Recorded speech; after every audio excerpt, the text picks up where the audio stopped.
গ্রামে বড় হয়েছি। ক্লাস 6-এ ওঠার পরে আমি ঢাকায় চলে আসি। আচ্ছা, ঢাকা যাত্রাবাড়িতে। তো সেখানে যাত্রাবাড়িতে কেন আসলেন? ওখানে আব্বু থাকতো অনেক আগে থেকে, আব্বুর সাথে চলে আসি, আমার ফুল ফ্যামিলি। আচ্ছা, ফ্যামিলি চলে আসার পরে তো ওখানেই থাকি।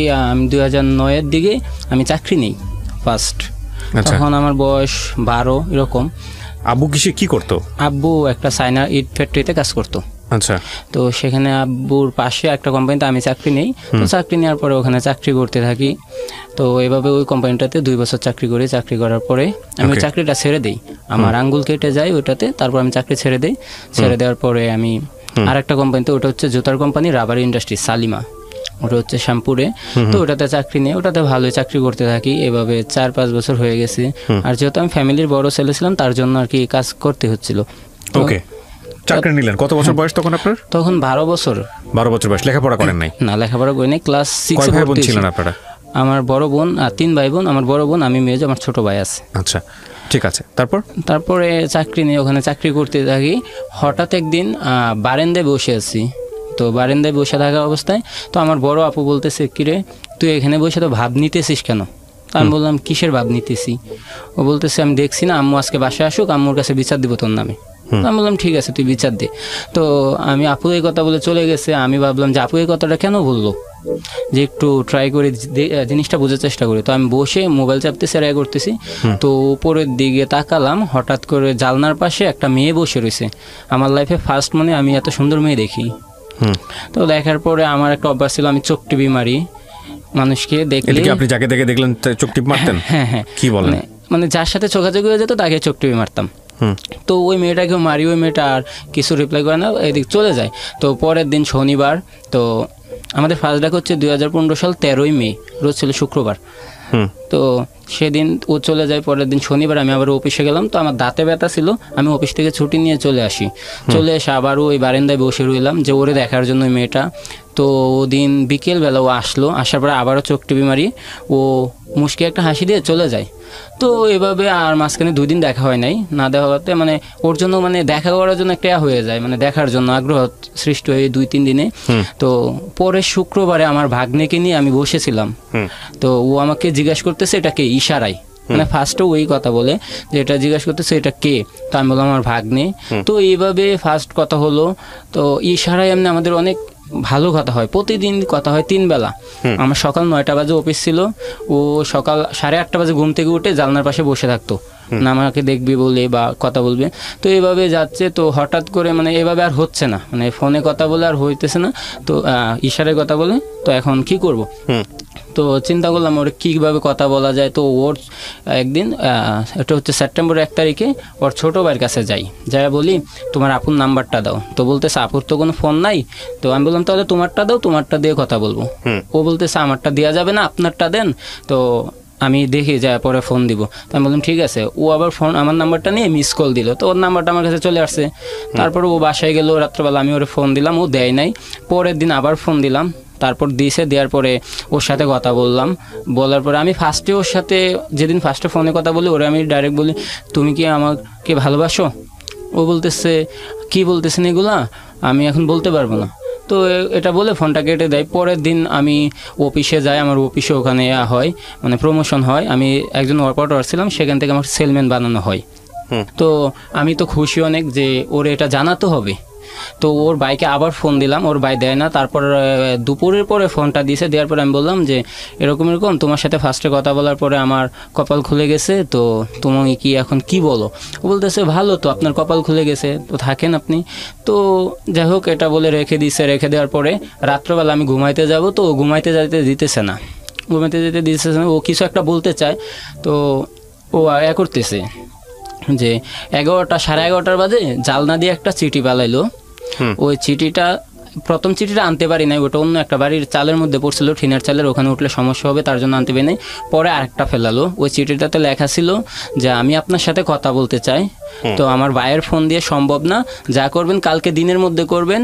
আর একটা তেঁতুলের চাটনি আচার ছিল ওই সময় মমতাজের 5 টাকা দামের, ওইটা আপনার জন্য, মানে আচারটা আপনার জন্য। তো ভালোই। তো আমি যখন এটা পাই চিঠিটা, মানে অনেক খুশি। তো ওই খুশিতে আমি গান গাওয়া শুরু করছি। তো আমার ছোটো ভাই বলতেছে কিরে এত খুশি কিসের জন্য? আমি বললাম এমনিতেই। তো ভাই আমার ছোটো ভাই বলতেছে দেখি আচারটা দেখাই। তো আমি বললাম না ওটা ধরবি না। তো বলতেছে না এটা কে দিছে তোরে? আমি বললাম যেই দেখ তুই এটা ধরবি না। ও অনেক জোরাজুরি করতেছে। আমি ওরে বললাম তুই প্রয়োজন 100 টাকা নে, তাও আমার এই আচারটা নিবি না। তো আমি ওই আচারটা ওরে দেই না, রাইখে দেয় আমার বিছনার নিচে। তো পরের দিন আমার একটা ফ্রেন্ড আছে সুমন, ওর কাছে যাওয়ার পরে বললাম দোস্ত আমার একটা ফোন লাগবে ইমার্জেন্সি। তো কিভাবে? ও বলতেছে এখন তো মাস সবাই শেষ হলো, স্যালারি নাই, তো দেখ কেউ ফোন বিক্রি করে কিনা সেকেন্ড হ্যান্ড। তো একটা ছোটো ভাই ছিল ইব্রাহিম নাম, ওরে বললাম ইব্রাহিম তোমার ফোনটা দিয়ে দাও, পরে স্যালারি বেলে টাকা নিয়ে যাও। ও ফোনটা দিয়ে যায়, বাটন ফোন। তো এই ফোনটাতে আমি একটা সিম, একটা চার্জার, হেডফোন সব কিছু ওকে দেই মেমোরি সহ। দেওয়ার পরে ওইটা দিয়েই মানে আমাদের কথা শুরু। সারারাত্র কথা হতো ওর আর আমার, সারারাত্র কথা হতো। আর তখন ইশারা কথাটা বন্ধ হয়ে যায় আমাদের, ওই ফোনে কথা হয় অফিসে গেলে। তো এটা ছিল ফার্স্ট দিনে। সেকেন্ড ডেতেও যখন ওর সাথে ফোনে কথা বলি, ও বিকেল 4টা বাজে আমাকে ফোন দিল, দিয়ে মানে কান্না করতেছে ফোনের ওই পাশ থেকে। তো আমি বলতেছি কেন কান্না করতেছে, না কী হয়েছে? ও শুধু কান্নাই করতেছে। তো আমি বললাম কান্না করতেছে নাকি কী হয়েছে? ও বলতেছে যে তুমি তো আমাকে কখনো ছাড়া যাবে না। আমি বললাম কী হয়েছে সেটা তো বলো। ও বল তুমি যদি আমার ছাড়া যাও তাহলে আমি আত্মহত্যা করবো। তো আমি বললাম এখানে কয় দিনের সম্পর্ক আপনাদের? তখন ইশারায় কথা হয়েছে 6 মাস, আর ফোনে কথা এটা দ্বিতীয় দিনে। আচ্ছা। তো আমি বললাম আজকে 2 দিন মাত্র, তুমি এটা কি বলতেছো? আমি তো কখনোই তোমাকে ছাড়বো না, প্রয়োজনে পৃথিবী আমি ছেড়ে দেবো, তো তোমাকে ছাড়তে পারবো না। ও বলতেছে তো কখনো আমার ছাড়া দেবো না, তাহলে আমি কিন্তু বাঁচবো না। তো ঠিক আছে এভাবেই কথা বলতেছি। তো 21শে সেপ্টেম্বর হচ্ছে ওর বার্থডে। তো ওই বার্থডেতে আমি ওর বাসায় গেলাম, যাওয়ার পরে ওরে কেক কেটে জন্মদিন উইশ করলাম। করার পরে ওদিন হঠাৎ ও আমাকে জড়ায়া ধরে। ও জড়ায়া ধরার পরে মানে বুকের ভিতরে একটা কাঁপুনি শুরু হয়ে গেছিলো যে এটা কী হয়েছে। বাট জীবনে ফার্স্টে মনে হয় কোনো মেয়ে গায়ে হাত দিছি, এরকম একটা সিচুয়েশান করেছি। তো এই কথাটা এখনও যদি ভাবি মানে মনের ভিতরে কীরকম একটা হয়ে যায়, একটা ধূপ করে উঠে বুকের ভিতরে। তো যাই হোক ওর সাথে তো একটা নুডলসের বাড়ি দিল আমার ছোটো ভাইয়ের জন্য। আমার ছোটো ভাইয়ের সাথে তখন কথা বলে। তো পরের দিন সকালবেলা আমার আপু যখন ঘর ঝাড়ু দিতে যায়, যাওয়ার পরে ওই বাটিটা পাওয়ার পরে আমার আম্মুর কাছে আইনা দেখায়, দেখো আম্মু তোমার ছেলেরা কিনতে যেন নুডলস আইনা খাইছে। তো আমার আম্মু বলতেছে খাইছে, তো তুই তোর সমস্যা কি? তো আমার আপু আর কিছু বলে না, আম্মু কিছু বলে নাই। তো আমার সবাই দেখতো, ফ্যামিলির সবাই দেখতো আমি ওর সাথে জালনা দিয়ে কথা বলি ইশারায়। হ্যাঁ, তো এটা সবাই দেখতো। তো ওখানে একটা মহিলা ছিল, ওই মহিলা আমাকে বলতেছে দেখছি তো জালনা দিয়ে কার সাথে কথা বলো। আমি বললাম কারোর সাথে কথা বল না। তো উনি বলতো যার সাথে যার বাপ আছে তারে দেখলে সবারই লাভ হয়। তো এরকম একটা উদাহরণ দিল, দেওয়ার পরে আমি আর কিছু মনে করি নাই। এভাবে যাচ্ছে আমাদের দিন। 25শে সেপ্টেম্বর হচ্ছে কুরবানি ঈদ 2015 সাল। তো কুরবানি ঈদের আগের দিন 24 তারিখ প্রচুর পরিমাণ বৃষ্টি হয়। বৃষ্টি হওয়ার পরে মানে ও আর আমি কথা বলতেছি, আমরা বলতেও পারি না এত বৃষ্টি হয়েছে। আমি যখন বের হই 11টা বাজে রাত্র, তো দেখি যে আরও সমান পানি জমে গেছে রাস্তাঘাটে। তো ওরে ফোন দিলাম আবার, দিয়ে বললাম দেখো কি অবস্থা রাস্তার। বলে কেন কি হয়েছে? আমি বললাম বৃষ্টি হয়েছে, তুমি কি বলতে পারো? বল না। তা আমিও বলতে পারি না। তো পরের দিন কোরবানি ঈদ, ওর ছোট 2টা ভাই, দুজনকে নিয়ে আমি নামাজ পড়তে যাই ঈদের। আচ্ছা। হ্যাঁ, তো নামাজ পড়লাম, ওদেরকে সালামি দিলাম, দেওয়ার পরে বাসায় আসলাম। বাসায় এসে ওর সাথে কথা বলি। তারপরে ও বলতেছে যে ঘুরতে যাবা না কোথাও? আমি বললাম যাবো, তুমি যাইবা? ও বলতেছে না। আমি বললাম কেন? বলে আমার তো বাসা থেকে বের হতে দেয় না, আমরা কোথাও ঘুরতে যাই না। তো আমি বললাম ও তাহলে আমিও যাব না। কিন্তু কোনো ঈদ আমার ওরকম কাটে নাই যে ঘুরতে না যে বাসায় বসে থেকে। তো এটাই ফার্স্ট ছিল। তো কুরবানি ঈদ শেষ হলো, রাত্রেবেলা কথা বললাম সারারাত্র। তো রাত্রে ঘুমায়া যায়। তো আমরা যেই বাড়িতে ভাড়া থাকি ওই বাড়িতে প্রায় 7 বছর বা 8 বছর ধরে ভাড়া থাকতাম। তো ওই বাড়িতে ভাড়া থাকতাম। তো উনাদের যে ছোট ছেলে, তো উনি ঈদের পরের দিন শনিবার 10টার দিকে আমি ঘুম থেকে উঠে গোসল করে দাঁড়াইছি বারান্দায়, উনি আইসা আমাকে বকতেছে। আমি বললাম কি হয়েছে আপনি বলেন। তো উনার সাথে তর্কাতর্কি করার পরে উনি আমাকে একটা পর্যায়ে মারতে আসে। তো আমি বললাম আপনি আমার কেন মারতে আসবেন? তো ভাড়াটিয়ারা ছিল, তারা ফিরিয়ে দিছে। তো আমার আম্মু তাদের যে মেজো ছেলে আছে তার সাথে বিচার দেয় যে আপনাদের বাড়িতে এতদিন ধরে ভাড়া থাকি, তো কোনো দিন আমার ছেলে 2টা কোনো অন্যায় করে না, আজকে কি করছে যে আমাদেরকে বলে না, আমার ছেলেকে মারতে আসছে। তো উনি বলছে যে ঠিক আছে আমি দেখতেছি। তো ঠিক আছে উনি দেখতেছে এটা বলে, তো আমি ঘুমায়া যাই, প্রচুর জিদ হয়, আমি ঘুমায়া যাই জিদ দিয়ে। তো বিকেল 5টা বাজে ঘুম থেকে উঠি ফোনের সাউন্ডে। তো উঠে দেখি যে আমার ফোনে 76টা মেসেজ ছিল যে ফোন ধরো বাসায় আসো, আবার মিস কল ছিল সাথে অনেকগুলো। তো আমি আবার ব্যাক করি, ব্যাক করার পরে ও বলতেছে তুমি কই? আমি বললাম আমি বাসায়। বলতেছে আমাদের বাসায় আসো। আমি বললাম তোমার আম্মু বাসায় নাই? বলেন না। তো আমি গেলাম, যাওয়ার পরে ওখানে ওর ছোট বলতেছে যে ভাই আপু আপনার সাথে কথা বলবে, ওই রুমে যান আপু, ওই রুমে। তো গেলাম, যাওয়ার পরে ও আমার কলারটা ধরে, শার্টে ধরে বলতেছে তুমি কি আজকে আমাকে নিয়ে পালায়া যাবে কিনা বলো। মানে এটা আমাদের কথা বলা 26 দিনের মাথায় ফোনে কথা বলে। ওকে। ও বলতেছে তুমি কি আজকে আমাকে নিয়ে পালায়া যাবে কিনা বলো। আমি বললাম পালায়া যাবো আজকে? এটা হঠাৎ করে কেন, কি হয়েছে? ও বলতেছে আম্মু জেনে গেছে, তো সম্ভব না তোমার সাথে আর ফোনে কথা বলা, বা এই সম্পর্কটা রাখা কন্টিনিউ হবে না তাহলে। তো এখন কি করবা বলো। তো ওরে আমি অনেক বোঝানোর পরে ও 1 সপ্তাহ সময় নেই, যে আমার অফিস খুলবে হচ্ছে আপনার সেপ্টেম্বর আগস্টের 3 তারিখে, খোলার পরে তো ওখানে তখন আমার স্যালারি হবে 5 তারিখ, তখন ওকে নিয়ে পালাবো। 1 সপ্তাহ সময় নেই ওর কাছ থেকে। নেওয়ার পরে তো ওই মুহূর্তে ওর ছোটো ভাই দৌড়ে আসলো, এসে বলতেছে হৃদয় ভাই আপনি বাসায়, আপনি বের হন, আম্মু আসতেছে। তো আমি সিঁড়ি দিয়া যখন নামি তখন মনে হয় যে ওরে যে রাখা যাচ্ছে যদি হারায় ফেলাই তখন কি হবে। তো এটা মানে মাথায় কাজ করতেছে। তো আমি সিঁড়ি দিয়া নামি আর আমার বন্ধুকে ফোন দিলাম, দিয়ে বললাম দোস্ত আমার ফোনটা বিক্রি করবো বা আমার কিছু টাকা দে। ও বলতেছে ঈদ গেল মাত্র কালকে, আজকে টাকা কোথা থেকে পাবো? তো আমি বললাম তাহলে আমার ফোনটা বিক্রি করবো। ও বলতেছে তাহলে ভাইয়ের কাছে যা, আমার ফোনটা বিক্রি করবো। তখন আমি ফোনটা কিনি মাত্র 10,000 টাকা দিয়ে রোজার ঈদে। তো মালুক ভাই ফোনটা রেখে 6,000 টাকা দিল। মানে কি বিয়ে করার জন্য টাকা জোগাড় করতেছেন? জি। তো ওরে একটা ফোন, আবার আমার ওই বাটন ফোনটা দিয়ে ওরে ফোন দিলাম, দিয়ে বললাম তুমি রেডি হও, আমরা পালাবো আজকে। ও বললো যে তুমি না বললা 1 সপ্তাহ পরে, আবার আজকেই? আমি বললাম হ্যাঁ আজকেই। বলে টাকা জোগাড় হয়েছে? আমি বললাম জি হয়েছে। তো এটা বলে ওরে বললাম বের হতে। তো সন্ধ্যা 6:33 ও বের হলো। ও বের হতে একটু পিছন যাচ্ছে, যে আমার চাস্তো ভাই আছে একজন, ওর কাছে আমি যাই, যে যখন ফোনটা বিক্রি করে আসি দেখি যে উনি স্মোক করতেছে। তো ওনার সামনে আমি যাই না, যত আমি ছোটো ভাই, উনি স্মোক করে, আমি সামনে গেলে খারাপ দেখা যায়, এর জন্য যাই নাই। তো উনি সিগারেট ফেলাই দেওয়ার পর আমি গেলাম, বলে কী হয়েছে তোর? আমি বললাম ভাই একটা সমস্যা হয়ে গেছে। বলে কি? আমি বললাম ওই যে জালনা দিয়ে দেখতাম একটা মেয়ের সাথে কথা বলি, ও আর আমি আজকে পালাইতেছি। বলে কি বলিস? আমি বললাম হ্যাঁ এটাই। তো ভাই বলে মেয়ে কই? আমি বললাম আসতেছে। বলে যা দেখ দেরি হচ্ছে। তো তো গেলাম, যা ও এই মুহূর্তে বের হচ্ছে। তো ওর হাতটা ধরে, ওর বাম হাতটা ধরে, ওর ডান হাতটা ধরে আমার বাম হাতে, আমরা সিঁড়ি দিয়ে নামি। যখন সিঁড়ি দিয়ে নামতেছিলাম তখন মানে বাংলা সিনেমাও ফিল আমার কাছে মনে হচ্ছিল, ওরকম একটা ফিলিংস লাগতেছিল মনের ভিতর। তো বের হলাম, বের হওয়ার পরে একটা রিক্সা নিলাম, রিক্সা নিয়ে কাজী অফিস গেলাম। এটা হচ্ছে পুস্তকলা, কাজী অফিসে গেলাম আমি, আমার চাস্তো ভাই। তো ও রিক্সাতে বসে কান্না করতেছে ওর ফ্যামিলির জন্য, যে ফ্যামিলি ছেড়ে সব কিছু ছেড়ে আমার কাছে চলে আসছি, তোমার কাছে চলে আসছি, তুমি আমাকে কখনো কষ্ট দিও না। আমি বললাম না কখনোই কষ্ট দিব না। আমার বোঝানোর পরে যা কাজী অফিসে গেলাম, কাজী বিয়ে করাইতেছে না। কাজী বলে তোমাদের বয়স কম, সম্ভব না। ওই মেয়ের বয়স ছিল কত তখন? তখন 16 বা 17। আর আপনার? আমার এই 19-20 এরকম। তারপরে বলতেছি যে কাজী বিয়ে করাচ্ছে না। কাজী বলতেছে না তোমাদের বিয়ে করালে আমার উপরে মামলা হয়ে যাবো, পরে আমি ফাইসা যাবো। আমার যে ফ্রেন্ড বলতেছে আপনি বিয়ে করান। তো বলতেছে না আমি বিয়ে করতে পারবো না। তো সুমনে বললো কত টাকা আছেন বিয়ে করাইতে? তো কাজী বললো 5,000 টাকা চাই। তো 5,000 টাকা দিলে উনি বিয়ে কোর্ট ম্যারেজ করে দিবে। তো ঠিক আছে। তো কাজী কোর্ট ম্যারেজ করলো। কোর্ট ম্যারেজ করার পরে কাজী কিভাবে কোর্ট ম্যারেজ করে? কাজী বললো আর কি যে কোর্ট ম্যারেজ করতেছি, হ্যাঁ উকিলের টাকা দিতে হবে অনেক, তো তার জন্য 5,000 টাকাই লাগবে। আচ্ছা। হ্যাঁ। তো কাজী বিয়ে করালো। তো বিয়ে করায় কাজী শর্ত দিল যে তোমরা 1 সপ্তাহের মধ্যে কেউ কোথাও যাবা না, এখন দুজন বাসায় চলে যাবা। যাওয়ার পরে 1 সপ্তাহ পরে কাবিনের কাগজ হাতে পাবা, তখন তোমরা যেদিক ইচ্ছা এদিক যাও, আমারও ঝামেলা নাই, তোমাদেরও ঝামেলা কম হবে। আমি বললাম ঠিক আছে। তো এটা কাজীকে বললাম, কিন্তু তখনই আমরা পালাবো। তো যখন কাজী অফিসটা নামি, তো নামার পরে মানে তখন তো আমার হচ্ছে টেনশন ঢুকে গেছে। আমার কাছে ওই কাজীরে 5,000 টাকা দিয়ে দিছে, আমার কাছে আগে ছিল 1,000 আর এখন আছে 1,000, 2,000।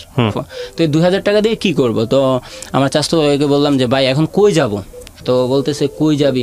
আমাদের বাসায় চল, আমাদের বাসায় চল, ওখানে গেলে একটা সমাধান হবে। আমি বললাম সবচেয়ে বেশি যদি কারো ভয় পাই এটা হচ্ছে তোমার আব্বু। তো তোমার আব্বুর সামনে যাব, বাঘের সামনে যায় দাঁড়ানো সম্ভব না। বলতেছে আব্বু তোরা কিছু বলবে না, তুই চল। তো আমি বললাম ঠিক আছে। তো যাওয়ার পরে একটা গলি আছে, এটা হচ্ছে সবুজবাগের গলি। তো সবুজবাগের গলি, তো ওখানে যে একটা ছেলে সিগারেট খাচ্ছে। তো ওটা আবার ও সহ্য করতে পারে না, ও রাস্তায় বসে বমি করে দেয় সিগারেটের গন্ধ। তো আমি ওই ছেলেটাকে দুটা থাপ্পড় দিই যে সিগারেটকে এটা তোরকে বলে দিছে। আমাকে বলছে যে ও তো মেয়ে নিয়ে পালাইছে, এখন আমাদের বাসায় আছে। তো ওখানে আমার আম্মু গেল, আম্মু যায় ঠাস করে আমার গালে একটা চটকনা মারলো। চটকনা মারা বলতেছে আমার ফোনটা দে। তোর যে 2 মাস আগে একটা ফোন কিনে দিয়েছি এই ফোনটা দে। আম্মু জানে আমার কাছে টাকা নেই, আমি বিক্রি করলে ওই ফোনটাই বিক্রি করবো। তো আম্মু বলতেছে ফোন দে, তো আমি বললাম ফোন নাই, চুপ করে বসে রইলাম এটা বলে। তো ওই মুহূর্তে আম্মু ওর হাত টান দিয়ে বলে তুমি তোমার বাসায় যাও, যা হবে পরে দেখবো। তো আমি মেয়েটার আমি আবার ওর হাত ধরে বললাম না আম্মু সম্ভব না, ও সন্ধ্যা 6:33 ও অন্যের বাড়ি মেয়ে ছিল, আর সন্ধ্যা এখন 7:37, এখন ও তোমার ঘরে ছেলের বউ। তো আম্মু এই কথাটা বলার পরে আম্মু ওর হাতটা ছেড়ে দিল। হাতটা ছেড়ে দিয়ে আম্মু আর কোনো কথা বলে নাই, সোজা বের হয়ে আমার কাকার বাসাতে চলে গেল। আমার আপু আসে, আমার আপু এসে বলতেছে তুই জীবনে যাই করিস আমাকে তো বলছিস, তো এই কথাটা কেন বলিস না? আমি বললাম তোকে বলা সম্ভব ছিল না তাই বলি নাই। আমার আব্বু আসে, আমার আব্বু একবারে সরল সোজা মানুষ, উনি কিছুই বলে নাই, উনি আরো খুশি যে ওনার পছন্দ মতো মেয়ে বিয়ে করছি, মানে পছন্দ হয়েছে এর জন্য উনি খুশি। যে তারপর আব্বু কিছুই বলে নাই। তো এভাবে রাত্র 11টা বাজে, তো আব্বু চলে গেছিলো ওখান থেকে। চলে যাওয়ার পরে রাত্র 11টা বাজে আমাদের ওখানের একটা মামা আছে স্থানীয়, মামারা কি ঢাকা যাওয়ার পর থেকে, তো ওনাকে নিয়ে তারপর আমার কাকা আব্বু আসে আবার রাত্র 11টা বাজে। আসার পরে বলতেছে ওরে জিজ্ঞাসা করতেছে, ওর নাম টাম জিজ্ঞাসা করলো। জিজ্ঞাসা করার পরে বলতেছে তুমি যে ওর হাত ধরে আসছো, ওর তো বয়স কম, তোমারও বয়স কম, যদি ঝামেলা হয়, বলে ঝামেলা হলে এটা আমরা দুজন বুঝে নেব। আচ্ছা, ও বলতেছে এগুলা। তো বলার পরে মানে ওর কাছ থেকে আর কি এটা জানতে চাইছে যে ও আমার প্রতি কতটা দুর্বল, যদি পুলিশ কেস হয় তাহলে তো, যদি ও দুর্বল না থাকে আমার পক্ষে তাহলে তো বিপদ হয়ে যাবে এর জন্য। তো ওরে দেখে না ও শক্ত আছে আমার উপরে। তো যাওয়ার এমনি উনারা কথা বললো, পর আমার আব্বু বলতেছে তাহলে ওদেরকে গ্রামে পাঠায় দেয়, যদি ঢাকাতে রাখি তাহলে ঝামেলা বেশি হবে, তো এর জন্য গ্রামে পাঠায় দেবে। তো ওই মামা বলতেছে না, ওদেরকে পাঠালে কালকে সকালে, রবিবার দিন সকালে পাঠান, না হলে যদি ওর বাবা একটু প্রভাবশালী, যদি স্টেশনে লোক পাঠায় তাহলে পাওয়া যাবো। তো রাত্রেবেলা পাঠাইলো না, পরের দিন সকালবেলা। আর ওদিন রাত্রেবেলা আমার কাকি হচ্ছে মাঝখানে, ও পশ্চিম পাশে, আমি পূর্ব পাশে শুয়েলাম। তো ওই শুয়াতে মানে আমাদের ইশারা কথা বলা আবারও শুরু ওই রাত্রে, যে সারা রাত ওর সাথে বসে কাকি মাঝখানে শুয়েছিল, ও আর আমি দুই পাশে কথা বলতেছি, সারা রাত্র কথা বলছি। আজান দেওয়ার সময় ঘুমাইলাম, ঘুমানোর পরে উঠলাম সকাল 9টা বাজে ঘুমোতে। উঠার পরে আমাদেরকে গ্রামে পাঠিয়ে দিল, গ্রামে পাঠালো আব্বু আম্মু সবাই। তখন আম্মু আসছে সকালবেলা আমার জামা কাপড় নিয়ে, ওর জন্য কিছু কাপড় চোপড় নিয়ে আসছে, মানে আম্মুর শাড়ি টাড়ি। তো নিয়ে এসে আম্মু মানে হাউমাউ করে কান্না করতেছে যে আমার এত আদরের ছেলে আজকে এই কাজ কেমনে করলো। মানে অনেক কষ্ট লাগে আম্মুর, যে আমাদের বড় ছেলে তুই, এটা আমাদেরকে জানানো উচিত ছিল, আমরা তো অনেক শখ করেছিলাম। সবাই কান্না করতেছে, আমার আব্বু কান্না করতেছে, আমার ছোট ভাই বোন, আমার ভাগ্নেটা, ছোট ভাগ্না যেটা, ও মানে আমার জড়ায় ধরে কান্না করতেছে যে এখন থেকে আমাকে কে মজা কিনে দিবে, তো আমাকে মজা কিনে দিবে বলে মানে অনেক কান্না করে। তো আমিও কান্না করতেছি, সাথে ও কান্না করে, যে ও বলতেছে যে আমি ভুল করছি, এত আদরের ছেলেকে বিয়ে করছি, যে এটা ভুল হয়ে গেছে, ও মানে এটা স্বীকার করতেছে।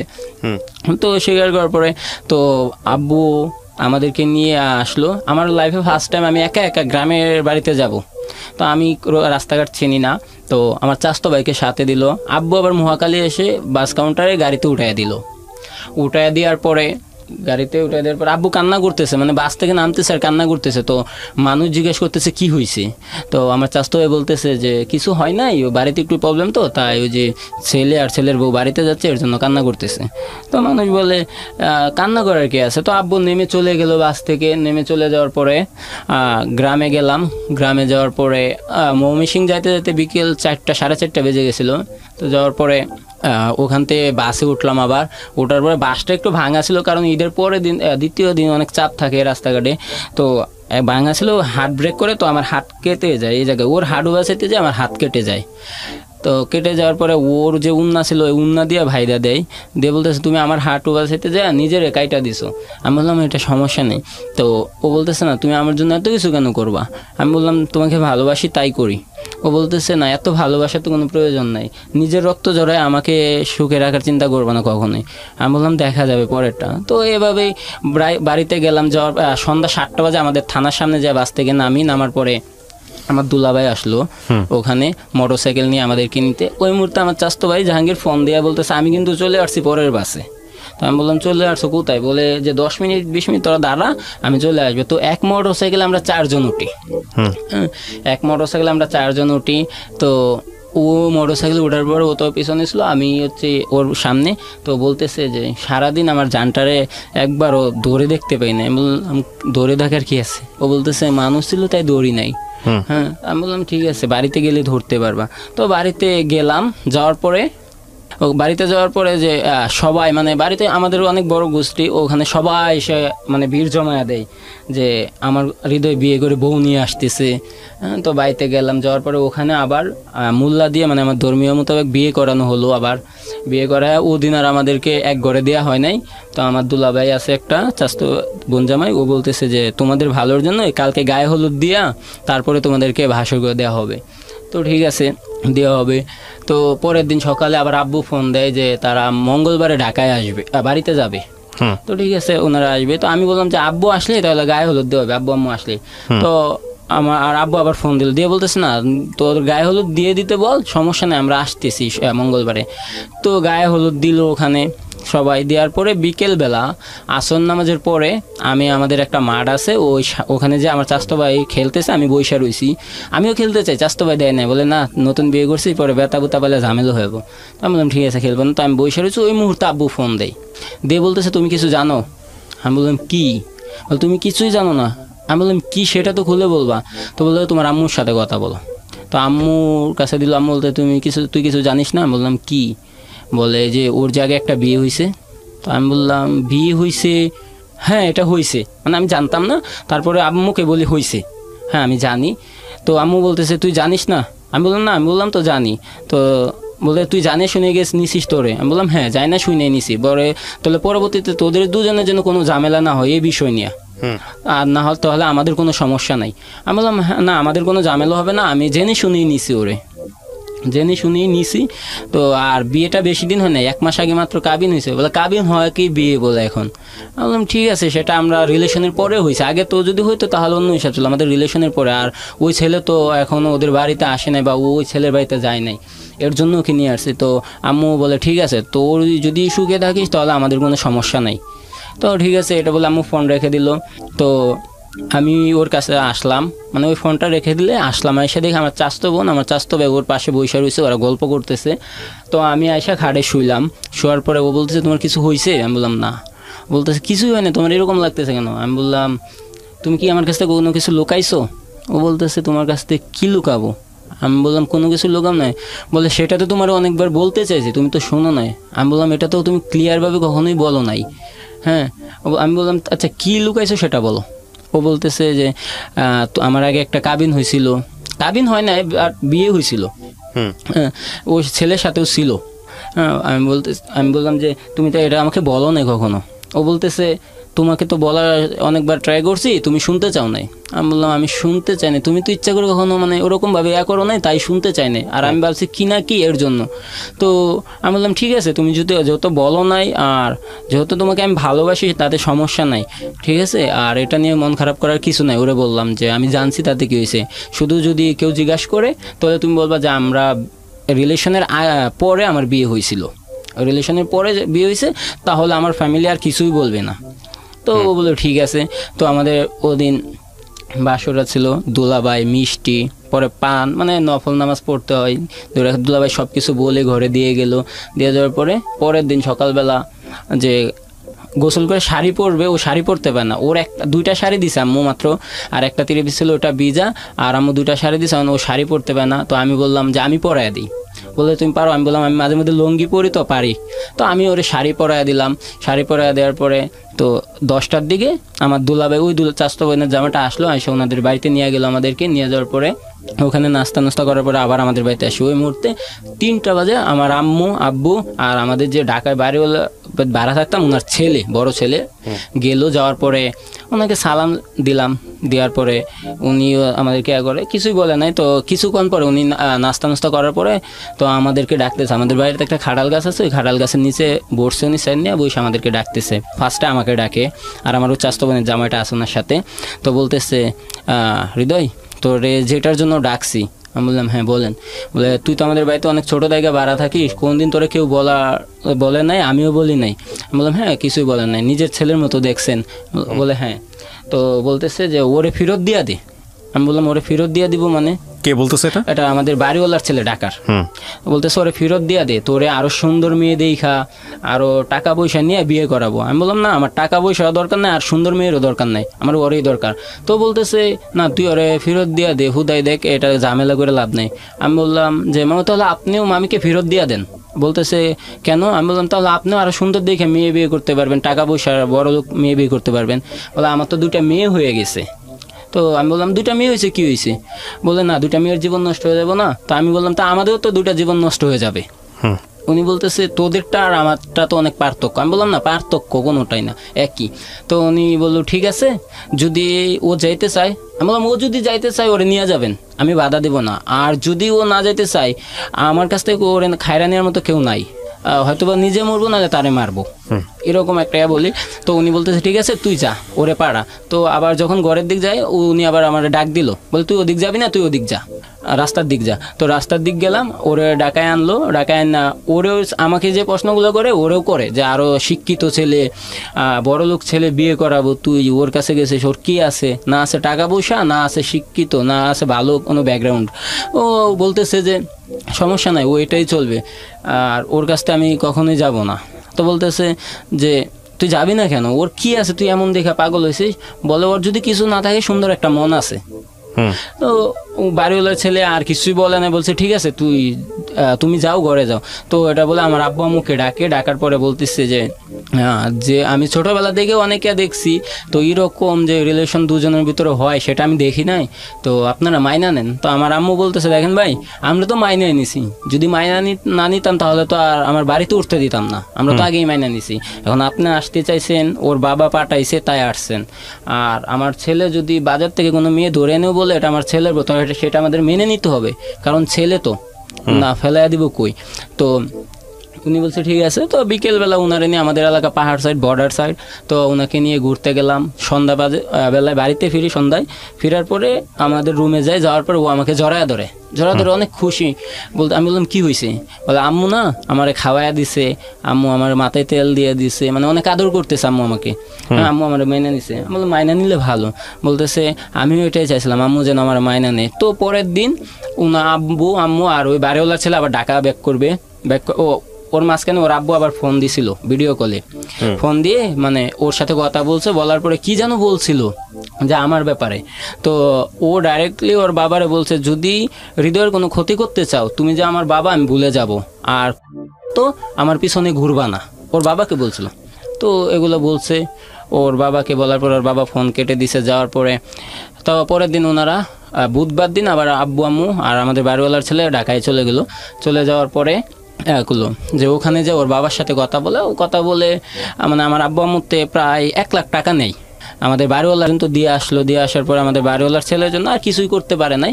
সমস্যার সমাধান ওর একটা চাচা আসছিল, আয়সা মানে আমার সাথে আর ওর সাথে কথা বলে যে ওর কিন্তু লেখাপড়া করতে দিতে হবে।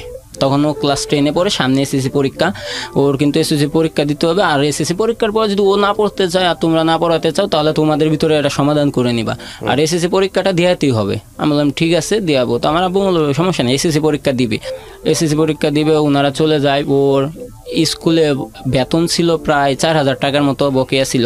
তারপরে এসএসসির ফর্ম ফিল আপ করতে, রেজিস্ট্রেশন করতে 5300 টাকা লাগে। তো সেগুলোও আমি দেওয়ার পরে রেজিস্ট্রেশন করলাম, সব কিছু ওকে করার পরে আমাদের ভালোই চলতেছে। হঠাৎ করে আমার ফ্যামিলিতে একটু ঝামেলা হয় বলতে আমার দুলাভাই আমাদের সাথে থাকতো। তো আমার ছোটো ভাইও চাকরি করে, আমার আব্বু চাকরি করে, শুধু আম্মু আর আমার ওয়াইফ ও চাকরি করে না। তো মানে এটা নিয়ে ঝামেলা হতো যে ওর রুম ভাড়া আছে 3,000 টাকা, ওর স্যালারি হচ্ছে 11,000 টাকা, দুজন মিলে খায়, আবার লেখাপড়া আছে, কসমেটিক আছে, ওরা কেমনে চলবো? হ্যাঁ, ওদেরকে আলাদা করে দাও। তো এটা মানে প্রায় সময় বলতো।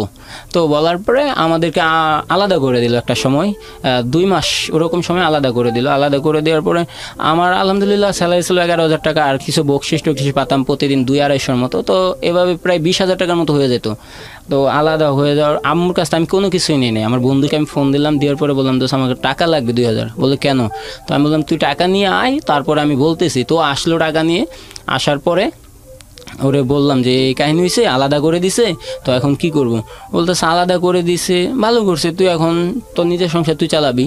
আমি বললাম আমি কি পারবো? ও বলতেছে পারবি না কেন, তুই তো ভালো টাকাই পাস। আমি বললাম ঠিক আছে, তো ওকে নিয়ে যে ওর কাছ থেকে 2,000 টাকা নিয়ে ঘরের কিছু কিছু জিনিস কিনি, মানে হাঁড়ি পাতিল এগুলো 1,000 টাকার ভিতরে, আর 1,000 টাকার বাজার সদাই করি। করার পরে ওদিন রাত্র আমরা বাহির থেকে খাবার আইনা খাই, পরের দিন সকালবেলা আবার বাহিরের নাস্তা, তো ডিম আইনা দিয়ে গেছিলাম ওরে।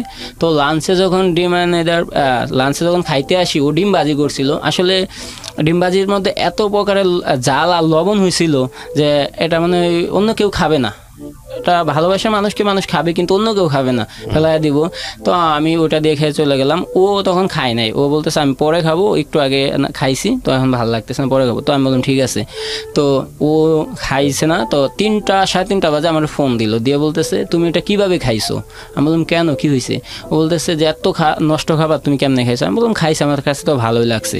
যাই হোক, পরে সুমনকে বললাম দেখ আমার ফ্যামিলি থেকে একটু হেল্প করলো না, ও রান্না করলো ফার্স্ট টাইম, যদি আমার বোন ছিল, আমার আম্মু ছিল, তো আর হ্যাঁ তো একটু হেল্প করতে পারতো। সুমন বলে তাহলে আর ওই বাসায় থেকে কি করবি, বাসা চেঞ্জ কর।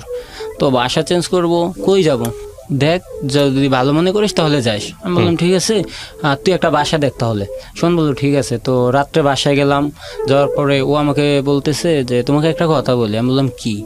বলে চলো আবার আব্বা আম্মুর সাথে এক হয়ে যায়, হ্যারা ভুল করছে নয় আমরা করছি, তো যদি তুমি ফ্যামিলি ছেড়ে দাও এটা মানুষ খারাপ বলবে, বিয়ে করছি মাত্র কয়দিন।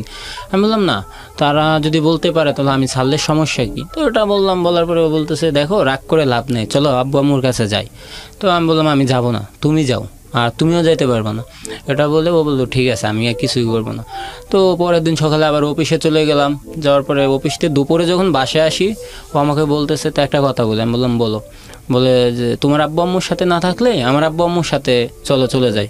তো আমি চিন্তা করলাম যে এটা ঠিক আছে, যে ওখানে যদি যায় ভালো হবে। তো আমি বললাম ঠিক আছে। ও বলতেছে যে আব্বু আম্মু যে 2টা রুম নিয়ে থাকে তাদের তো লাগে না, তো একটা রুম আমরা ভাড়া নিলাম আর একটা তারা। বললাম ঠিক আছে। তো ওই রুমে ভাড়া দিতে হবে 3500 টাকা।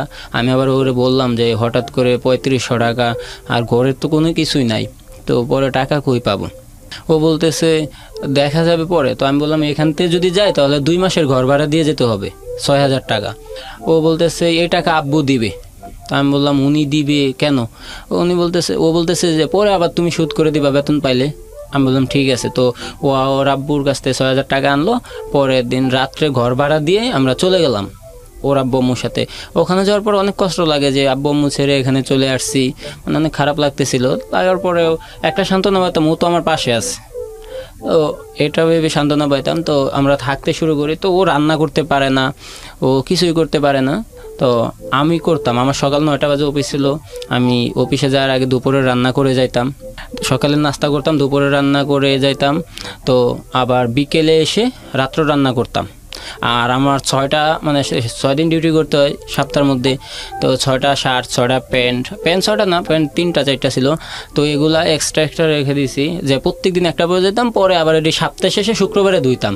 আর ওর ক্ষেত্রেও সেম, যে ও 6টা রেখে দিত, শুক্রবারে সবগুলো আমি ধুইতাম। তো এরকমই চলতেছে আমাদের।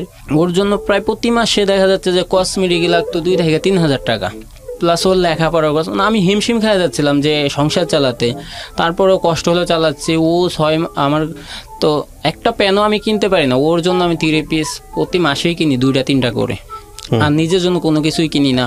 হ্যাঁ, তো এমনি ভালো চলতেছে। আবার ও আমার প্রতি অনেকে আসছিল, ওরে যদি কেউ একটা চকলেট দিত, ও স্কুলে গেলে ওটা আমার জন্য নিয়ে আসতো, আমরা দুজন ভাগ করে খেতাম। আমার অফিস থেকে নাস্তার বিল দেওয়া হতো 25 টাকা প্রতিদিন। তো সে টাকা কী করতাম, আমি নাস্তা না খায় রাইখা দিতাম, যে ওর স্কুলে যাওয়া রিক্সা ভাড়া হয়ে যাবে প্রতিদিনের। তো এইভাবে জমায় আমরা সংসার চালাচ্ছি। তো হঠাৎ করে ও বলতেছে যে তুমি এখান থেকে বাসা চেঞ্জ করে ফেলো। আমি বললাম কেন? বলে যে তুমি জুতার ফ্যাক্টরিতে চাকরি করে বলে তারা একটু মানে ওর আম্মু জানি কি বলছিল, তো বলতেছে বাসা চেঞ্জ করে বলো, 2 দিনের মধ্যে চেঞ্জ করবা। আমি বললাম কেন, কি হয়েছে আবার? বলতেছে না তুমি জুতার কোম্পানিতে চাকরি করো, তাদের সমস্যা, তুমি বাসা চেঞ্জ করো। আমি বললাম ঠিক আছে। তো বাসা চেঞ্জ করবো। তো এই মুহূর্তে আমার গাজীপুরে একটা চাকরির জন্য হয়। তো আমি বললাম তাহলে গাজীপুর চলে যাই, একবারে দূরে। ও বলতেছে ঠিক আছে চলে যাব। তো ওখানে এটা হচ্ছে আপনার 2016 সালের 4 মার্চের কথা। তো আমি 4 মার্চে ওরে নিয়ে ওরে ছাড়াই, মানে ওর এসএসসি এক্সাম চলতেছিল, ফাইনাল এক্সাম। তো আমি আসলাম গাজীপুরে, এসে দেখে গেলাম 3 তারিখে এসে দেখে গেলাম, 4 তারিখে আবার ব্যাক করলাম করে আমাকে বলছে 5 তারিখে চাকরিতে জয়েন দিতে হবে যদি চাকরি করি। তো ওখানে স্যালারিও ভালো দিবে, 16,000 টাকা স্যালারি দিবে, 8 ঘন্টা ডিউটি প্লাস ওভার টাইম আছে প্রতিদিন 3 ঘন্টা। তো ওরে বললাম, ও বলতেছে তুমি যাও, আমি এসএসসি পরীক্ষা শেষ হবে 13 তারিখ, তুমি 14 তারিখে আসবে, আমার নিয়ে যাইবা। তো আমি বললাম আচ্ছা। তো এর মাঝখানে আমার ফ্যামিলি কিন্তু ঢাকা থেকে একবারে গ্রামে চলে গেছে। আর যেহেতু আমি আলাদা হয়ে গেছি আর ফ্যামিলিতে একটু ঝামেলা হয়েছে, এই জন্য তারা গ্রামে চলে গেছে। তো আমি গাজীপুর চলে যাই। গাজীপুর চলে যাওয়ার পরে এভাবে 1 সপ্তাহ ছিলাম, মানে অনেক কষ্ট হতো ওরে ছাড়া আসি, মানে প্রায় ও ফোনের মাধ্যমে কান্না করতো, আমিও করতাম। যে ফার্স্ট টাইম, মানে আমাদের বিবাহিত জীবনে 5-6 মাসের ভিতরে ফার্স্ট টাইম আলাদা। তো ওখানে থাকতেছি। তো 13 তারিখে আমি আসি, 14 তারিখে আমি আসি। আসার পরে ওরা বললাম যে রেডি হয়ে থাকো, ফোন দিয়ে আগে বলছি রেডি হয়ে থাকো, আমি আসতেছি, আবার কালকে তো আমার অফিস আছে, তো তোমার নিয়ে রাত্রে চলে যাব। তো ও বলতেছে তুমি আসো। তো আসলাম। আসার পরে ওর আম্মু বলতেছে দেখো আমাদের তো ওর চাচাতো বোনের বিয়ে, তো বিয়েতে আসো গ্রাম থেকে, পরে তুমি আর ও একসাথে চলে যাও, আর তুমিও আমাদের সাথে চলো। আমি বললাম আমার নতুন চাকরি, আমার যাওয়া সম্ভব হবে না। তো ও কি বলে, তো ও বলতেছে আমি যাব, তুমি চলে যাও, আমি বিয়ে থেকে এসে পরে যাব। তো আমি বললাম ঠিক আছে। আমি চলে গেলাম। ও 1 সপ্তাহ পরে আবার যেতে বলছে, 20 তারিখে যেতে বলছে। আমি 20 তারিখে ওরে ফোন দিলাম, ও ফোন দেওয়ার পরে ফোন রিসিভ করে না হঠাৎ। তো আমি বললাম কী হলো, এরকম ভাবতেছি। তো ভাবতে ওর ছোটো ভাইরে ফোন দিলাম, মোহাম্মদরে ফোন দেওয়ার পরে বলতেছি তোমার বোন কই? ও বলতেছে আপু তো ওয়াশরুমে। আমি বললাম তোমার আপনার গ্রামে? বলতেছে কে বলছে গ্রামে? ও তো গ্রাম থেকে চলে আসছে আরও 2 দিন আগে। আমি বললাম তাহলে ফোন বন্ধ কেন? বলে জানি না, ওরে ফোন দেন। ওর ভাই একটু মানে খারাপ ব্যবহার করলো মনে হলো। তো আমি ওরা আবার ফোন দিয়ে যাই, ফোন বন্ধ। তো আমি 21 তারিখে আবার আসি। আমি 21 তারিখে ডিউটি শেষ করি সন্ধ্যা 7টা বাজে শেষ করি, ফ্রেশ হতে 8টা বাজে। তো আমি আবার ঢাকাতে আসি। আসার পরে ও দরজা খোলার পরে আমি বললাম কী হয়েছে, ফোন বন্ধ কেন? ও বলতেছে ফোনটা হাতে পড়ে যায়, ভেঙে গেছে, তার জন্য ফোন দিতে পারি না। আমি বললাম ফোন ভেঙে গেছে? বলতেছে ওদের ফোন ধরি না। তো আমি বললাম তাহলে চলো। ও বলতেছে কই? আমি বললাম গাজীপুর যাবে না? ও বলতেছে না এখন আমি যান না, আমার একটু কাজ আছে, তুমি যাও, আমি কয়েকদিন পরে যাব। মানে ও আমাকে ঘোরাচ্ছে। তো আমি বললাম কী হয়েছে তোমার সেটা বলো। ও বলতেছে না কিছু হয় নাই, তুমি যাও। তো ও বলতেছে তুমি রাত্রেই চলে যাও, শুধু রাত্রে থাকে কী করবা, তুমি এখনই চলে যাও। তো আমি রাত্রে 12টা বাজে ওখান থেকে রওনা দিই। যে ওদিন যখন আসি তো টঙ্গীতে আবদুল্লাপুরের টঙ্গী আর আবদুল্লাপুরের মাঝামাঝি আমাদের বাস অ্যাক্সিডেন্ট করে সালসাবিল। তো আমার কপাল কেটে যায়। কপাল কেটে যাওয়ার পরে আমার ফোনটা হারায় যায়। তখন ওখান থেকে ফোনটা হারায় যায়। ফোনটা হাতে ছিল, পড়ে গেছে কিন্তু বলতে পারি না। পরে ফোনটা পাই না। সকালবেলা ওরে আরেকটা ফোন কিনি, নতুন সিম কিনে ওরে আমি ফোন দিয়ে বলতেছি যে এই হচ্ছে রাত্রে। বলতেছে আমি কি করব? ও আমাকে ডাইরেক্টলি বলতেছে আমি কি করব? আমি বললাম না তোমাকে তো কিছু করতে বলি না, শুধু জানালাম। বলতেছে ভালো। তো এভাবে মানে কথা বা একটা দূরত্ব সৃষ্টি হয়ে যাচ্ছে আমাদের ভিতরে। আগে দেখা যাচ্ছে প্রায় দিনে 24 ঘন্টার ভিতরে 6-7 ঘন্টা কথা বলতাম, তখন ওইটা দেখা যাচ্ছে নাইমে 2-1 ঘন্টার ভিতরে চলে আসছে। তো এমনিতেই করতে তো হঠাৎ একদিন ও আমাকে ফোন দিয়ে বলতেছে যে তুমি আর আমার ফোন দিবা না। তো আমি বললাম কেন, কি হয়েছে? ও বলে কিছুই হয় নাই, তুমি আর আমার ফোন দিবা না। আমি বললাম ফোন দিব না মানে? বলতেছে না ফোন দিবা না। তো ওইরকম ও অনেক রাগারাগি করতেছে। আমি ফোনটা কেটে দিয়ে আমি আবার ঢাকায় আসার পরে ওর আম্মু আমাকে, ও আসে না আমার সামনে, ওর আম্মু রুমে বসায় বলতেছে দেখো তোমাদের দুজনের কি হয়েছে। আমি বললাম আমাদের দুজন কিছু হয় নাই, হঠাৎ করে এমন করতেছে। আমি এখন আপনারা জিজ্ঞাসা করেন। ওর আব্বু আমাকে ডাইরেক্ট বলতেছে যে ওই সময় তোমার ইচ্ছায় ওর ইচ্ছায় পালাইছো, এখন ও থাকতে চাচ্ছে না, ওটা আমরা কিছু জানি না, আর তুমি এই বাসায় আর আসবা না, ডাইরেক্টলি বলে দিছে। তো আমি বললাম আসবো না, আমার ওয়াইফ না, ও তো আমার সাথে কথা বলবে। তারপর না ও বলতেছে তোমার ডিভোর্স পেপার পাওয়া যায়বা। উনি বলতেছে তোমার ডিভোর্স পেপার পাওয়া যায়বা। কে বলছে এটা হচ্ছে আমার শ্বশুর। তোমার ডিভোর্স, তখন আপনার বউ তখন শ্বশুর বাড়িতে? হ্যাঁ, শ্বশুর বাড়িতে। তো বলতেছে তোমার ডিভোর্স পেপার পাওয়া যাবে। তো আমি ডিভোর্স পেপার পাওয়া যাবে, উনি আমার হুমকি দেয়, তুমি যদি এখানে কোনো সিনকেট করো তাহলে আমি এলাকার পোলাপান রেখে তোমাকে মারধর করবো। তো আমি এখানে সিনকেট করার মতো, যেহেতু আমার ফ্যামিলিও আমার পাশে নাই, এখানে নাই, তো আমি এখানে সিনকেট করার কোনো প্রশ্ন আসে না। আমি আবার রাত্রবেলা বের হয়ে আবার আমি আমার গাজীপুরে আসার পরে ওরা ফোন দিয়ে যায়, ফোন ধরে না। এভাবে যাচ্ছে। তো আমি একদিন যাই ওখানে, আবার যাওয়ার পরে কিছু ছেলে আমাকে ধরে, মানে আমি যখন বাসা দিয়ে ঢুকতে যাই গেট দিয়ে, তখন আমাকে ধরে বলতেছে তুই এনে কী করিস? আমি বললাম আমি কী করি মানে, আমার ওয়াইফ এখানে, আমি আসতেই পারি। তো বলতেছে না তুই এনে আসতে পারবি না। আমি বললাম কেন, সমস্যা কি? বল না তুই আসতে পারবি না। মানে ওদের সাথে কথা কাটাকাটি হয়। তো ওরা ধরে আমার একটা চিপায় নিয়ে গেল, নিয়ে ওখানে মারধর করলো। করার পরে আমার একদিন আটকায় রাখে, একদিন 2 দিন আটকায় রাখে, মানে আমার খাবারও দেয় না, ওরা পানিও দেয় না, কিছুই না। আমি বলছি ভাই আমার কি সমস্যা সেটা বলেন। বলে তুই এলাকায় আসতে পারবি না। আমি বললাম কেন? বলে না তুই আর ওর সাথে কোনো সম্পর্ক রাখতে পারবি না। তার মানে ক্লিয়ার যে ওর বাবা এগুলা করছে। আমি বললাম ঠিক আছে আমি আর আসবো, আমার কথা হচ্ছে আমি এখান থেকে বাঁচি, তারপরে দেখা যাবে কি করা যায়। তো আমি ওখান থেকে ওদেরকে বললাম ঠিক আছে আমি আর আসবো না, আর কোনো দিনই আসবো না। বলতে ডিভোর্স পেপারে সাইন দেওয়া যা। তো ওখানে একটা ছেলে ছিল, তেছে যে ওই ওরে ছেড়া দে, হুদাই টাকা পাওয়ার কাম, টাকা পাওয়া গেছি, এখন আর ওরা আটকায় রেখে লাভ নাই। তো ওরা বলতে ঠিক আছে ওরা ছেড়ে দে। তো ছেড়ে দিবে, ওরা নিয়ে আসলো আমরা যাত্রাবাড়িতে আইনা বলতেছে তুই যদি কোনো ঝামেলা করিস তাহলে তোর খবর আছে, তুই চলে যা। তো আমি চলে আসলাম। আবার আসার পরে এমনিতে দিন যাচ্ছে, অনেক কষ্ট হতো ভাই, যে কি করলাম, ভুল করে ফেলছে বা এরকম একটা কিছু মনে হতো। তো পহেলা রোজায় 2016 সালে প্রথম রোজায় ও আমাকে আবার ফোন দিল, মানে ফোন তো আমি দিয়ে যেতাম, ওরে কন্টিনিউ, ও রিসিভ করতো না, ব্ল্যাক লিস্টে রাখতো, এরকম করে যেত। তো আবার প্রথম রোজেও আমাকে ফোন দিল, দিয়ে বলতেছে তুমি কি আমার ভালোবাসো? আমি বললাম হ্যাঁ। বল তুমি আর যদি ভালোবাসার প্রমাণ দিতে চাও তাহলে তুমি মাদারীপুর আসো, আমার সাথে দেখা করো। তো আমি বললাম মাদারীপুর যাব, আমি তো কখনো যাই নাই। ও বলতেছে যাও নাই, ভালোবাসার প্রমাণ দিবা না, তাহলে আসো। তো আমি বললাম ঠিক আছে। আমি আমার কাছে ওই সময় 2000 টাকা ছিল, যাই। তো আমি ফার্স্ট টাইম মানে ওই মাদারীপুর গেলাম, যাওয়ার পরে মাওয়া গার্ডে যাওয়ার পরে ওরে আমি ফোন দিলাম, ওরে ফোন দিয়ে বললাম যে মাওয়া গার্ডে তো আসছি, এখন কোন গার্ডে যাব মাদারীপুর যাইতে হলে? ও বলতেছে তুমি না ভালোবাসো, তাহলে খুঁজে বের করে নাও কীভাবে আসতে হবে। তো আমি ওখানে লোকজনকে জিজ্ঞানোর পরে বলতেছে ভাই যে কেওড়াকান্দির গার্ডে যান তাহলে পাবেন, হ্যাঁ শিবচর যাইতে পারবেন। তো আমি কেওড়াকান্দির গার্ডে গেলাম, যাওয়ার পরে কেওড়াকান্দির থেকে অটো দিয়ে পাঁচচর গেলাম, পাঁচচর যাওয়ার পরে শিবচরে মোটরসাইকেল উঠলাম, একটা মোটরসাইকেল নিলাম, শিবচর গেলাম। শিবচর যাই ওরে ফোন দিই আবার যে কই তুমি? ও বলতেছে তুমি না আমার ভালোবাসা, তো খুঁজে বাইর করো। তো আমার কাছে ওই সময় কাবিননামাটা আছে আমাদের। তো আমি কাবিননামা দেখে মানে ওই শিবচর থানা ওইটা গেলাম, গাছিকান্দি গ্রাম খুঁজতেছি শিবচরের মধ্যে। তো আমি আর খেয়াল করি না যে ইনওয়ানটা আগে দেখতে হবে কোন ইনওয়ানের মধ্যে। তো আমি ওটা খেয়াল করি না, আমি এমনি খুঁজতেছি। তো খোঁজার পরে একটা ভ্যান চালকরা আমি বললাম যে ভাই গাছিতে পারবেন না?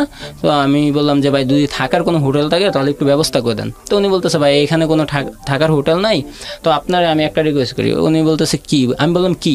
বলে আপনি আজকে রাতটা আমার বাসায় থেকে যান, থাইকা কালকে সকালে উঠে ওখানে চলে যান।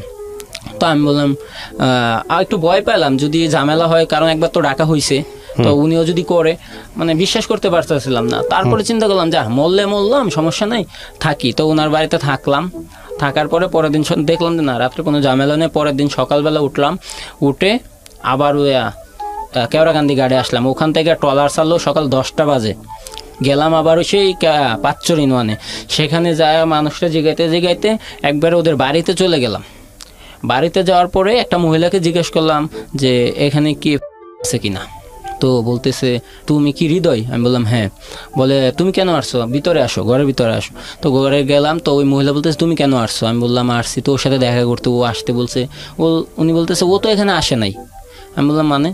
ও তো আমার ফোন দিয়ে আসতে বলছে, কারণ ওর ফোনটা তখন অফ হয়ে গেছে, আর ফোনটা চালু করে না।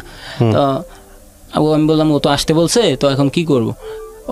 উনি বলতেছে তো ও এখানে আসে নাই, আর ওর চাচা যদি তোমারে দেখতে পারে তোমার মায়েরা পদ্মায় বাসায় দিব, তুমি এখান থেকে এখনই চলে যাও। আর যেমন এমন একটা এলাকায় গেছি ওখানে ট্রলার হচ্ছে টাইম টু টাইম, সকাল 10টা বাজে একবার কেওড়াকান্দিতে ছাইরা আসে, আবার বিকেল 3টার দিকে এখান থেকে ছাইরা যায়। তো আমি বিপদে পড়ে গেছি। তো ওনার যে হাজব্যান্ড, এটা ওর আপন চাচি ছিল না, চাচতো চাচি, ওনার যে হাজব্যান্ড উনি বলতেছে দেখো বাবা আমার একটা ছেলে আছে, আমি চাই না কোনো মার বুক খালি হোক, তুমি তোমার জায়গায় চলে যাও, তোমার মার বুকে ফিরে যাও। তো আমি বললাম ওই সময় ওই মহিলার হাজব্যান্ড আসে বলতেছে যে তুমি কেন আসছো, মানে উনিও বুঝাচ্ছে। তো ওই মহিলা বলতেছে তে ওরে একটা ট্রলার নিয়ে ভাড়া করে রিজার্ভ করে ওরে কেওড়াকান্দি পাঠাও, আবার ও চলে যাক, ও যদি দেখতে পারে তাহলে ওরে মাইরা লাইব। তো উনি কি করলো যে আমার নিয়ে ওই ট্রলার ওলার বাড়িতে গেল, যাওয়ার পরে আমি 400 টাকা দিয়ে ট্রলারটা ভাড়া করলাম, রিজার্ভ আমাকে নিয়ে যাইব 1টার দিকে। তো নিয়ে গেল উনি, নিয়ে যাওয়ার পরে আবার ওর ফোনটা চালু করার পরে আমি বললাম কই তুমি? তো বলতেছে আমি কোনো একটা মহিলা মাদ্রাসায় আছি, তুমি খুঁজে বের করো। আমি তখন অনেকগুলো মহিলা মাদ্রাসায় গেলাম, কোনোটাই পাই না। আর মহিলা মাদ্রাসা তো ও এরকম করতেছে কেন? ও করতেছে আমি কেন বলতে পারতেছি না। আপনি ওকে জিজ্ঞেস করলেন না তুমি এরকম করতেছো কেন? তুমি একটা ঠিকানা দিলেই তো পারো। ও শুধু বলতেছে ভালোবাসার প্রমাণ দাও। আচ্ছা ঠিক আছে, হ্যাঁ বলেন তারপর। ও বলতেছে এরকম। তো ফোনটা মহিলা মাদ্রাসায় তো পুরুষ অ্যালাউ করে না। তারপরে আমার ওই ভাইটাকে ফোন দিলাম, যার বাসায় ছিলাম রাত্রে, ওনাকে ফোন দিয়ে ওনার কাছে হেল্প চাইলাম, ভাই একটু হেল্প করেন, যদি কোনো মেয়ে নিয়ে এসে খুঁজে বের করা যায়। তো উনি বলতেছে ভাই আপনি দাঁড়ান তাহলে আমি আসতেছি। এটা হচ্ছে আপনার শিবচর থেকে প্রায় আরও অনেকটা দূরে, 2-3 কিলো ওখানে একটা মহিলা মাদ্রাসা। ওখানে যখন বলি ওর নাম বলি তো বলছে আছে। তো পুরুষ আসলে দেখতে দিবে না আর ওরে আসতে দিবে না, ওখানে যে মহিলা শিক্ষক যারা আছে তো আসতে দিবে না। তো ওই বাইরে বলে মহিলা নিয়ে আসলাম। তো এনে দেখি যে অন্য মেয়ে, ও না। তো ওইরকম করতে করতে আমি আর একটা জায়গায়, ওইটা হচ্ছে পাঁচচরের সোনাপট্টিতে, সোনার বাংলা মার্কেটে, ওখানে একটা অ্যাড্রেস পেলাম যে ওখানে আছে। হ্যাঁ ওখানে আছে। তো ওখানে গেলাম, যাওয়ার পরে ওখানে ছিল তো 2টা ঘরে ছিল, 2টা ঘর ছিল ওখানে। 2টা ঘর থাকার পরে একটা ঘরে মেয়ে, 2-3টা মেয়ে ছিল, আর একটা ঘরে ছিল অন্য লোকজন ছিল। সেখানে যাওয়ার পরে একটা ছেলে ও আমাকে ঘরে নেওয়ার পরে মানে আরেকটা ছেলে এসে আমার যেমনে পারে এমনি অপমান করলো, যে তুমি ওর পিছনে দৌড়ো কি লেগা, ও তো তোমার চায় না, তুমি ওর পিছনে। আমি বললাম ওই তো আসতে বলছে, আমার ফোনে কলটাই করছিল ওনার আমি শোনাই, দেখেন কে বলছে। তো বলতেছে ও তোমার নিয়ে খেলতেছে, তুমি হচ্ছে ডাবার গুটি, তোমার ডাবা চালতেছো আর তুমি ওরকমই নাচতেছো, তুমি চলে যাও। আর ইচ্ছা মতো অপমান করার পরে আমি আবার ওরে ফোন দিই, ওখানে বইসা দেখা ফোন বন্ধ, আবার বন্ধ করে দিছে। তো কিছুক্ষণ পরে আবার ও ফোন ব্যাক করছে, মানে ও এখানে থাকতে ফোন ব্যাক করে বলতেছে তুমি আমার খুঁজে পাইছো? আমি বললাম তুমি তো আর গরু ছাগল না যে খুঁজে পাবো, তুমি তো মানুষে খুঁজে পাওয়া সম্ভব না, গরু ছাগল হলে পাওয়া যায়। ও বলতেছে তাহলে কিসের ভালোবাসো, তোমার ভালোবাসার কোনো মূল্যই নেই। আমি বললাম এটা কি বললা? বলতেছে হ্যাঁ এটাই। তো এটা বলতে বলতে আমার ফোনটা কেটে দিয়া আমি ওখান থেকে বের হয়ে আসলাম। তো আমার কাছে ওই সময় কাবিননামা ছিল, ওর ছবি ছিল। তো নামে ওই ছেলেটা আমার পিছন দিয়ে আসলো, 2-3টা ছেলে নিয়ে আইসা আমার বলে দাঁড়ানোর পরে সোনা বাংলার মার্কেটের পিছনে নিয়ে যায় আমার করলো, ধরে বলতেছে কাবিননামাটা দে। আমি বললাম কাবিননামা দিব মানে? বলে হ্যাঁ কাবিননামাটা দে আর ওর ছবিগুলা দে। তো আমি বললাম না কিছুই দিব না। তো জোরাজুরি করে নেওয়ার পরে কাবিননামাটা রেখে দিল, ছবিগুলো ছিঁড়ে বলতে চাইছিল। তো ওখানে ছবিগুলো ছিঁড়ে নেয়, আবার বলছে যা তুই ছবি দিয়া কী করবি করগা, আর ছবি পাবি না। তো এরকম করতে করতে আবার ঢাকায় আসলাম। আমি ঢাকায় এসে আবার চাকরি করি, গাজীপুরেই চাকরি করতেছি। আর ওখান দিয়ে আমার চাকরি থেকে ওইটার থেকে আমাকে বের করে দেয়। আমি প্রায় সপ্তাহে 2 দিন থেকে 3 দিন অ্যাবসেন্ট করে ফেলি, কারণ ওই ঢাকা দৌড়াদৌড়ি করি, আমি অ্যাবসেন্ট করে ফেলি। তো আমাকে বের করে দিল, এখন চাকরিও পাই না, কি করব। তো ওখানে আমার একটা জেডা থাকে, ওনারা বললাম যে চাকরি পাওয়া যায় কিনা দেখো, একটু হেল্প করো। তো উনি বলতেছে চাকরি কই পাবি, আর কোন জায়গায় চাকরিতে লোক নেয় না। তো কি করলাম, রাজমিস্ত্রি কাজ শুরু করলাম। রাজমিস্ত্রি কাজ করি আর মাঝে মধ্যেও ফোন দিয়ে আমার কাছে টাকা চায়। হ্যাঁ মাঝে মধ্যে ফোন দিয়ে টাকা চায়, আমি ওর জন্য টাকা পাঠাই। তো এরকম করতে করতে দেখা যাচ্ছে যে রমজান মাস চলে গেছে। রমজান মাস চলে যাওয়ার পরে কুরবানি প্রায় চলে আসছে। তো হঠাৎ করে ওই চাচিটা আমাকে ফোন দিয়ে বলতেছে যে হৃদয়। আমি বললাম হ্যাঁ আমি। বলতেছে তুমি ফাতেমার পিছনে এভাবে না দৌড়ে তোমার একটা বুদ্ধি দেয়, তুমি ওভাবে দৌড়ো। আমি বললাম কীভাবে? বলে তোমারে বোলানোর জন্য ওর দাদা আর ওর বাপে মিলে তাবিজ করছে, তো তুমি দেখো এই তাবিজ ভাঙতে পারো কিনা, তাহলে তুমি ফিরা পাইবা। তো তখন আমি আবার চিন্তা করলাম যে এটাই করি। এখন আমি পুস্তকলা ব্রিজের ওই পাশে এক কবিরাজ আছে, ওনার সাথে ফোনের মাধ্যমে কন্ট্যাক্ট করে উনি আমার কাছে 10,000 টাকা চায়, যে সব কিছু করে দিবে, ফিরাই দিব, 10,000 টাকা লাগবে 15 দিনের মধ্যে। তো উনি আগে 5,000 টাকা চেয়েছে, কাজের পরে আবার 5,000। তো আমি টাকা দিলাম বিকাশে। দেওয়ার পরে উনি কি মন্ত্রতন্ত্র বলার পরে আমি বললাম ঠিক আছে। উনি বলছে ঠিক আছে, তুমি শনিবার দিন বা মঙ্গলবার দিন আমার এখানে আসবা, পুস্তকলা আসবা। আমি বললাম ঠিক আছে। আর 2টা টাকি মাছ নিয়ে আসতে বলছে। তো তো আমি টাকি মাছ নিয়ে আসলাম। আসার পরে উনি বোতলের মধ্যে পানি দিয়ে আগুন ধরাইলো। মানে পরে দেখা যাচ্ছে যে এখানে তুমি তাকাইলে ওর ছবি দেখতে পাবে। আসলে আমি ওই সময় ছবি দেখতে পাইছি মনে হয়েছে, হ্যাঁ ওই সময় দেখতে পাইছি মনে হয়েছে এরকম একটা, যে তারপর আমি বিশ্বাস করি ওনারে, টাকা আরও 5,000 দিলাম, 10,000 দিয়ে আসে। দেওয়ার পরে উনি 2টা টাকি মাছ দিল। দেওয়ার পরে বলতেছে এটি কবরস্থানে ঘাইরা রাখবা, আজকে মঙ্গলবার দিলাম আর শনিবারে উঠে আনবা, তবে রাত্র নিশি হলে কেউ দেখতে পারবে না আর কেউ জানতেও পারবো না। তো আমি ওদিন যাইলাম গাজীপুর, যায়া কবরস্থানে এটা রাইখা আসলাম, আবার রাত্র 2টা বাজে রাখলাম। উনি যেই সময় বলে দিচ্ছে ওরকম ওই সময়। তো 3 দিন মঙ্গলবারে রাখছি, শনিবারে আনতে হবে ওই একই টাইমে। তো গেলাম আনতে, আবার অনেক ভয় পাচ্ছিলাম যে ফার্স্ট মানে ভয় একটা ভিতরে কাজ করতেছিল। উনি বলছে যে পিছন যদি তোমার কেউ ডাকে দৌড়াও রাখে তুমি এই সুইটা আয়া পড়বা, মানে তুমি ওদের পিছনে তাকাইবা না। তো আমি বললাম ঠিক আছে। এখন ভয় পায়া গেছি, বাট কেউই কিছু করে নাই, আমার মতো আমি নিয়ে আসছি। নিয়ে এসে উনি বলছে 2টা তাবিজ, একটা হচ্ছে কাটা ছাড়া গাছে ঝুলাইতাম আর একটা হচ্ছে আমার মাজায় বাঁধতাম। তো আমি একটা হচ্ছে কাঁঠাল গাছে বান্ধি, আর একটা হচ্ছে আমার। তো ওই তাবিজ যখন বান্ধি তখন আমি পুরো পাগল, যে এখন আমার ওরে না দেখলে চলেই না। আমি প্রত্যেক দিন ঢাকা আসতেছি। তো এই জিনিসটা আমার এক বন্ধু আছে, বড় ভাই আছে বন্ধুর মধ্যে, ওনার কাছে শেয়ার করলাম, বলে তুই তাবিজটা খুল। তো তাবিজটা খুললো, খোলার পরে ওই তাবিজের ভিতরে কিচ্ছু ছিল না, শুধু সিগারেটের ছিল, ওই যে ফিল্টারটা আছে তুলা ওইটা ছিল। তো বলতেছে দেখ তুই যে 10,000 টাকা দিলি এটা কি। তো ওই রকম করতে করতে তো ওখানে মাওনাতে একটা আছে, আর এক কবিরাজের সন্ধান পেলাম। ওই কবিরাজ বুঝতে পারছি আপনি প্রচুর এনার্জি ব্যয় করছেন। লাস্টে কি দাঁড়ায় সেটা বলেন। লাস্টে এখন ওর সাথে আর যোগাযোগ নাই। ওই লাস্ট দেখা হয়েছে না, ও ডিপোজ দেয় নাই। তো আপনার এরকম নাকে দড়ি দিয়ে ঘুরাইলো কেন? ও কেন ঘুরাইছে এটা হচ্ছে যে আমার লেখাপড়া নাই। ও আমার ডাইরেক্ট বলছে তুই অশিক্ষিত, তুই গরিব, তোর সাথে আমার যায় না। এটা সে আগে বোঝে নাই? ওটা আগে বুঝে নাই। ওরা সংসার কতদিনের? জি সংসার কতদিনের? একসাথে ছিলেন কয়দিনের? একসাথে ছিলাম 6 মাস, 1 মাস 5 মাস 25 দিনের মতো। ওই এটাই এনাফ। 5 মাস 25 দিন একসাথে থাকলে বোঝা যায় যে আসলে মানুষ কেমন। আপনাকে পছন্দ হয় না, একসাথে থাকার পরে চলে গেছে, সিম্পল। কেন বললেন এই গল্পটা? এই গল্পটা বলছি যে আমি যেমন রাগে বা খুশির টালে একটা ডিসিশন নিছি, ওটার জন্য কেউ না নেই। বুঝতে পারছেন তো? এটাই হচ্ছে বড় কথা। আপনার নিজের নেক্সট প্রত্যেকটা মানুষই কোনো না কোনোভাবে ভুল করে জীবনে, কিন্তু এই ভুল থেকে শিক্ষা না নেওয়াটাই অপরাধ। হ্যাঁ, সেটাই হচ্ছে বিষয়। আপনি যে ভুল করছেন সেই ভুলটা আপনি বুঝতে পারছেন, এবং আপনার এই ভুল থেকে অনেকেই বুঝতে পারবে। আপনার তো ক্লাস 6 পর্যন্ত লেখাপড়া।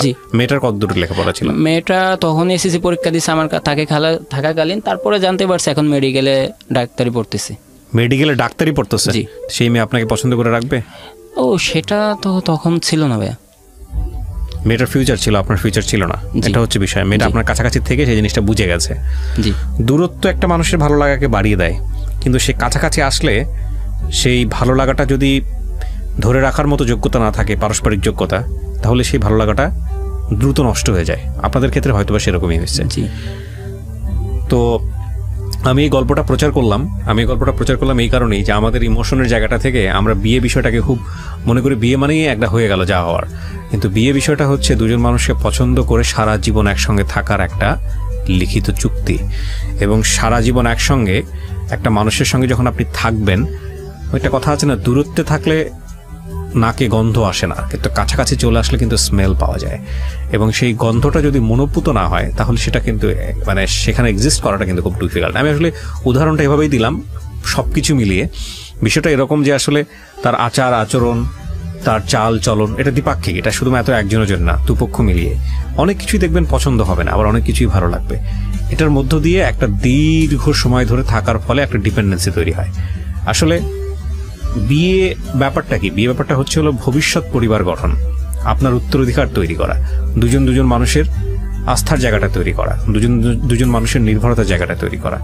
এবং এই জায়গাগুলোতে যখন শুধু ভালোবাসা দিয়ে একটা অসম পর্যায়ের দুটো মানুষ যখন একসঙ্গে হয়, সেখানে একটা পজিটিভ রেজাল্ট পাওয়াটা খুবই মুশকিল। ব্যতিক্রম যে হয় না তা না, নিঃসন্দেহে হয়, এবং সেজন্য সেগুলো গল্পও হয়, কিন্তু অধিকাংশ গল্পেই আসলে ব্যতিক্রমতার কোনো খোঁজ পাওয়া যায় না। তেমন গল্পই আজকের এই গল্প। প্রিয় দর্শক এবং শ্রোতা, যারা এতক্ষণ